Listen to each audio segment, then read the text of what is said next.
सामने, श्वास सामान्य और पुनः वापस आइए, सीधा होइए धीरे धीरे। जिसको भी घुटने में ज़्यादा तकलीफ रहती है वो इस अभ्यास को बहुत आराम से करे। वापस पुनः बैठेंगे, श्वास सामान्य रखेंगे, वापस आ जाएंगे धीरे धीरे और विश्राम। अगला अभ्यास हम लोग करेंगे ताड़ासन का। दोनों हथेली पुनः सामने लाएंगे,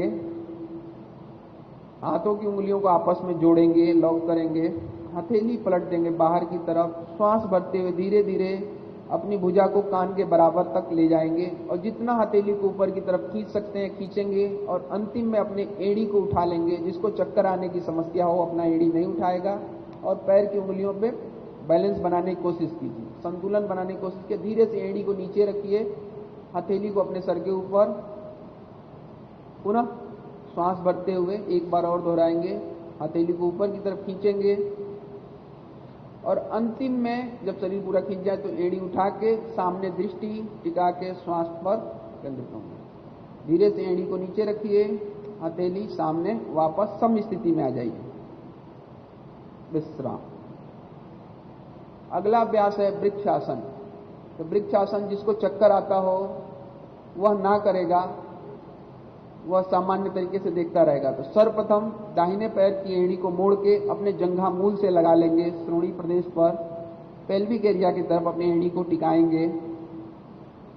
दोनों हथेली को कंधों की तरफ जमीन के समानांतर फैलाएंगे और हथेली को पलटेंगे, यहीं से हथेली पलट लेंगे। श्वास भरते हुए दोनों हथेली से नमस्कार मुद्रा में खड़े रहेंगे, श्वास समान, दृष्टि सामने। यह मन को एकाग्रता, शरीर को एकाग्रता प्रदान करेगा। धीरे धीरे वापस आएंगे,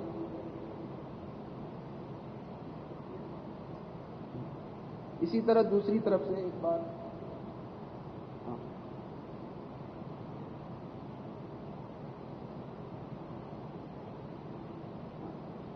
धीरे धीरे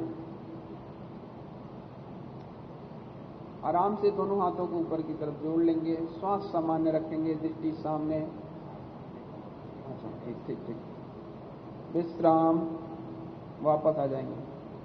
पुनः दोनों हथेली को सामान्य रखेंगे। शरीर को एक बार चेक कर लीजिए, पैर के पंजे समानांतर होने चाहिए, सम स्थिति में है कि नहीं, कंधे ढीले हैं कि नहीं। अगला अभ्यास हम लोग हस्तपादासन का करेंगे।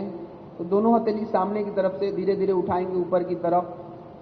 श्वास, जिसको भी कमर की दिक्कत हो धीरे धीरे हाथ उठाते जाइए। जिसको भी कमर की दिक्कत हो वो आगे की तरफ नहीं झुकेगा, सामने देखता रहेगा। श्वास छोड़ते हुए कमर से पहले 45 अंश के कोण पे आइए, फिर 90 अंश पे और धीरे धीरे दोनों हथेली को अपने पैर के पंजों की तरफ ले जाइए। अगर आपका उंगली पैर को पंजों को स्पर्श कर सकता है तो करने दीजिए। अपनी दृष्टि से घुटनों को देखिए, श्वास समान रखिए। धीरे धीरे पहले दोनों हाथों को उठाएंगे और गर्दन, वापस ऊपर की तरफ हाथ को खींचेंगे, सीधा, कमर को नहीं मोड़ना है, ऊपर की तरफ खींचना है। पुनः वापस आइए, श्वास छोड़ते हुए हस्तपादासन एक बार और दोहरा लेंगे। कमर से मोड़िए, श्वास छोड़ते हुए उंगलियों को अपने पैर के पंजे की तरफ ले जाइए। अब धीरे से अपने दोनों हाथों को उठाइए, उसके बाद कमर और हाथ, पुनः सम स्थिति में आ जाएंगे, श्वास सामान्य, पैर के पंजे उसी तरह रहेंगे। अगला अभ्यास है अर्धचक्रासन। उंगलियों को अपने नितंब की तरफ लगा लेंगे, हाथ की उंगलियों को, अंगूठा कमर पे, श्वास भरते हुए धीरे धीरे गर्दन को पीछे मोड़ेंगे, कंधों को पीछे, श्वास सामान्य करके उसी स्थिति में आकाश को देखते हुए रुकेंगे।